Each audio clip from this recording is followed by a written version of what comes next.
Nós vamos fazer contato com um cientista político, professor associado de ciência política na Universidade Federal do Rio de Janeiro, Luiz Eduardo Mota. Bom dia, Luiz Eduardo. Bom dia, tudo bem com vocês? Prazer em estar aqui dando essa entrevista. Prazer é nosso em recebê-lo. Luiz Eduardo, ontem foi divulgada uma pesquisa Quest encomendada pelo Banco Genial, mostrando que o ex-presidente Lula está liderando a disputa contra Jair Bolsonaro no segundo turno por 7 pontos percentuais. Quando a gente avalia os votos válidos, excluindo os nulos e brancos, Lula vai a 54%, enquanto Bolsonaro tem 46%. Antes a gente já tinha também acompanhado a divulgação de uma pesquisa IPEC. E quais as movimentações que podem ser detectadas a partir desses primeiros levantamentos? Eu acho que é necessário na estratégia do PT, né, na campanha do presidente Lula, em primeiro lugar, manter os votos já conquistados. E segundo, exatamente ampliar, né, o mínimo possível para passar dos 50%, o que não é muito difícil, se vê, matematicamente falando, né? A distância do Bolsonaro para chegar a 50% mais um é uma distância muito maior.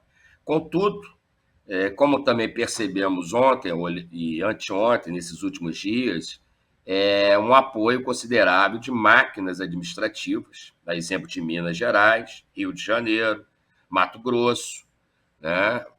Com relação a transformar como uma máquina produtora de votos para o Bolsonaro. Sem falar também nessa guerra simbólica aí dos fake news. Então, é necessário, né, que o PT, seus aliados, seus partidos, né, e mais os seus governadores que estão ao lado do presidente Lula, tentem, além de estancar o avanço dos votos do Bolsonaro, tentar pegar uma parcela de votos. Aí vai ser fundamental também a participação da Simone Tebet, como também do PDT. Falo mais do PDT do que Ciro Gomes, porque o PDT mostrou interesse, né, em apoio explícito ao presidente Lula, ao candidato à presidência Luiz Inácio Lula da Silva. Coisa que Ciro não demonstrou com muita clareza. Houve uma pesquisa também que um percentual de votos, né, do Ciro estariam destinados a serem transferidos para Bolsonaro. Exatamente a pegar a outra parcela, que pode ser, talvez, né, não temos nenhum dado empírico sobre isso, que podemos chamar do PDT raiz, né, aquele eleitor do PDT que segue aquela tradição do brizolismo, né, das perspectivas nacionais populares, e transferir esse voto maciçamente à candidatura do Lula. Somando isso, uma percentagem que pode vir dos votos da Tebet, lembrando que o eleitorado dela é conservador, boa parte, pelo menos, desse eleitorado. Então, é conquistar parte desse voto. Também é preciso dizer que também tivemos ausência, né? Muitas pessoas também não votaram nas eleições. Aqui no Rio de Janeiro, as filas foram quilométricas. Muitas pessoas desistiram de votar. É também apostar nesse eleitorado, né, que não participou das eleições ou que até o momento ainda está indeciso.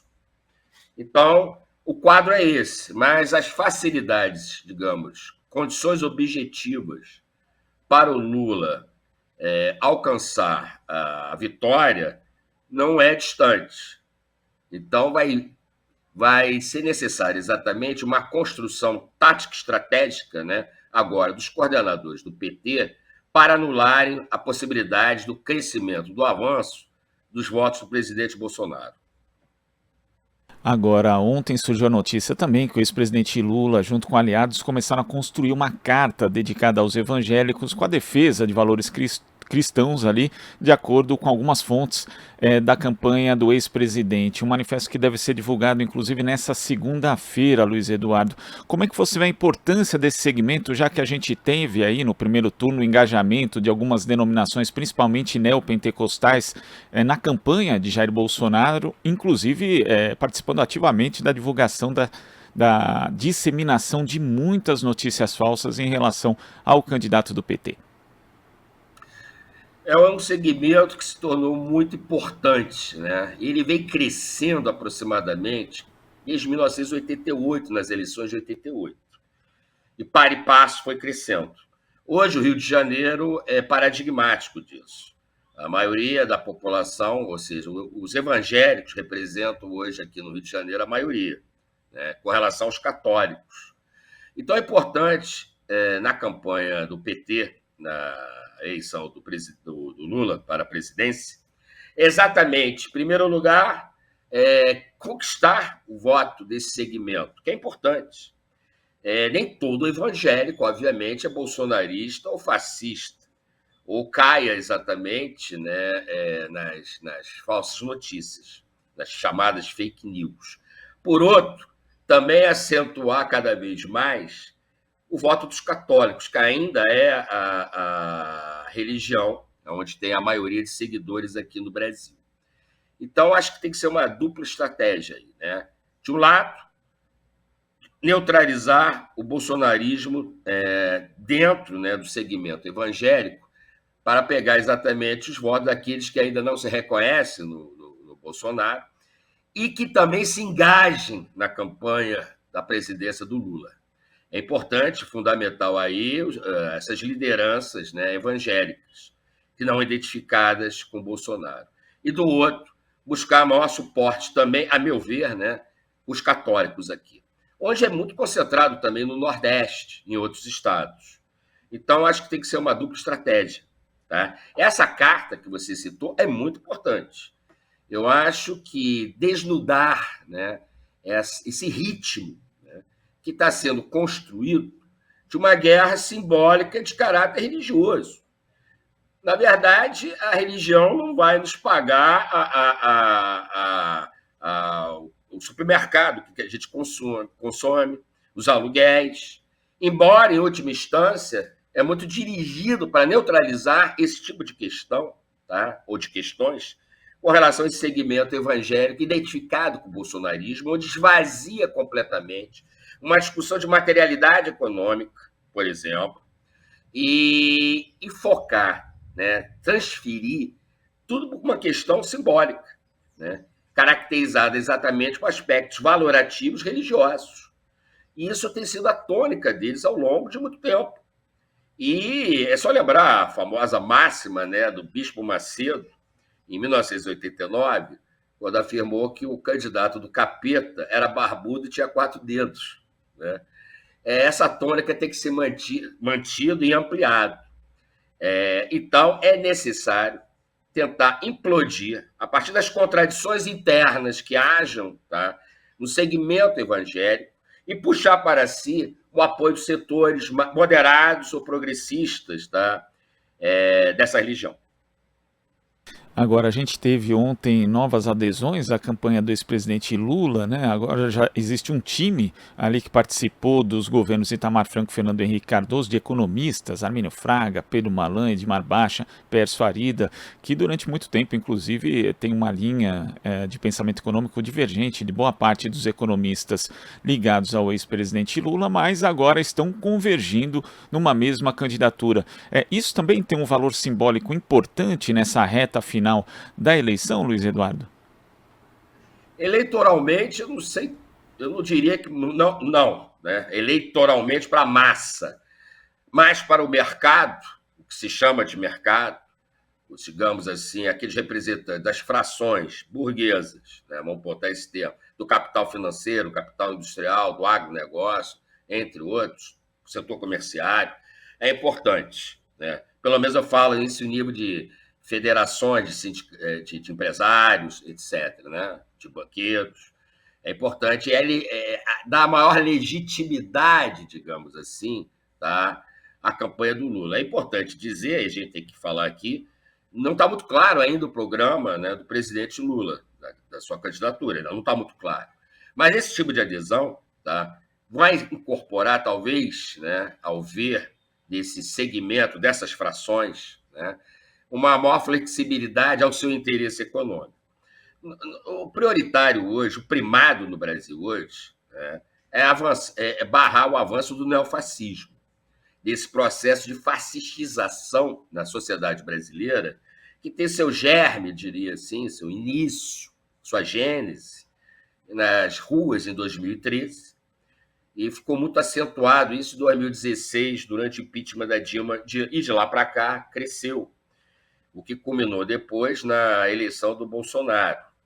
Aparentemente, parecia que tinha sido freado, inclusive nas eleições de 2020, mas voltou a pleno vapor, né, durante essa campanha, inclusive com ataques de ordem física, né, resultando, inclusive, em mortes. Estamos numa situação de uma guerra civil simbólica, né, ideológica nesse país. Então, a adesão dessas pessoas responsáveis pelo Plano Real, muito identificadas, inclusive, com os governos do PSDB, vem a somar, né? Pelo menos, em alguns aspectos, vem a somar sim. Porque o que está se formando cada vez mais, durante agora a campanha da presidência do Lula, né, dirigida pelo PT, pela Federação, é exatamente a defesa da democracia. Essa bandeira que foi muito forte na década de 70 e início dos anos 80. Resultou numa verdadeira frente, inclusive com dissidências da ditadura, que estavam, que pertenciam ao PDS, Partido da Democracia Social, que era o partido da ditadura, e criaram o PFL, Partido da Frente Liberal. Quer dizer, é importante, sobretudo, para o campo progressista hoje, explorar as contradições dos setores mais conservadores, tá? Mas que não se identificam com o fascismo, né? Acho que nesse ponto veio a calhar, veio a encontro, né, desse projeto de sustentação de uma frente democrática, a adesão desses economistas, tá, que participaram ativamente no Plano Real e no governo Fernando Henrique Cardoso. Agora, ainda repercute, Luiz Eduardo, uma fala do presidente Jair Bolsonaro que associou os estados nordestinos, por terem votado majoritariamente no ex-presidente Lula, ao fato de terem maiores índices de analfabetismo e de sofrerem, segundo ele, com falta de cultura. E essa declaração é ainda mais, além de ser preconceituosa, é contraditória também, porque Bolsonaro ele aumentou o percentual de votos em relação a 2018 nos estados do Nordeste nesse primeiro turno de 2022. Como é que você vê isso? É um lapso, ou seja, é o presidente recorrendo ao preconceito que não tem marketing que consiga segurá-lo, ou na verdade existe algum tipo de estratégia por trás disso, Luiz Eduardo? Eu acho que realmente é uma ausência de estratégia, porque ele consegue aflorar, e parte do eleitorado dele também, o forte preconceito com os nordestinos, né? Isso já foi demarcado, inclusive, em 2014, quando a Dilma venceu a campanha contra o Aécio, também com uma votação expressiva no Nordeste, né? Aliás, o PT tem mérito nisso. O Nordeste ele era um grotão, exatamente, né, no sentido de votos para os conservadores durante muito tempo. Com o investimento e o crescimento que se teve no Nordeste nas últimas 2 décadas, né, configurou um novo tipo de eleitorado. Entretanto, isso não impediu que houvesse um maior crescimento, ou pelo menos não houve um descenso, de um preconceito com essa região, com seus eleitores, né? Se era o voto de cabresto antigamente, agora é o voto do idiota analfabeto. E o efeito maior não é somente a fala do Bolsonaro, mas a internalização desse preconceito para os seus seguidores em redes sociais. Acabou repercutindo bastante uma fala de uma advogada lá de Minas Gerais, né? Isso realmente vai ter um efeito, a meu ver, eu tenho visto também comentaristas na TV, jornalistas, etc., um efeito que pode ser bastante negativo para a campanha do presidente Bolsonaro. Lembrando que o Nordeste não também somente está fixo no Nordeste. Na região Sudeste temos muitos nordestinos. Rio-São Paulo, por exemplo, né? Então, isso pode reverter muito negativamente para ele. Na verdade, Bolsonaro, a fala dele, preconceituosa, é de todo um segmento que se tem da pequena, média burguesia e alta burguesia urbana, né, situada sobretudo no sul e no sudeste, contra os nordestinos. É um preconceito de corte racial, eu diria, tá? Regional racial. E acho que isso vai ser estratégico também para a campanha do Lula, exatamente explorar essa questão, né? Inclusive, o Lula já demarcou: quem tem uma gota de sangue de nordestino tem que votar contra o Bolsonaro. Esse é um bordão que pode se tornar muito forte, porque, por mais que você até falou muito bem, né, que os marqueteiros, né, não conseguem exatamente segurar, controlar a fala do presidente Bolsonaro. É o exemplo que ele fez com a jornalista Vera Magalhães, o seu preconceito com mulheres, que é muito grande, né? Já falou, inclusive, com a Maria do Rosário, que ela não merecia ser estuprada. Isso é uma frase muito pesada. E o mesmo tratamento que ele deu para a jornalista Vera Magalhães, que é notório, sabido, que ela não é do campo de esquerda, tal, mas repercutiu muito negativamente no segmento do eleitorado feminino. Possivelmente, há uma grande possibilidade que isso também reverbere negativamente no eleitorado nordestino, tanto aquele que está situado na região do Nordeste ou fora do Nordeste. Luiz Eduardo, queria agradecer demais a sua participação aqui no Jornal Brasil Atual de hoje. Até a próxima. Obrigado a vocês do Brasil Atual. Um grande abraço a todas e a todos. Abraço. Conversamos aqui com o cientista político e professor associado de Ciência Política na Universidade Federal do Rio de Janeiro, Luiz Eduardo Mota. Você está ouvindo Jornal Brasil Atual.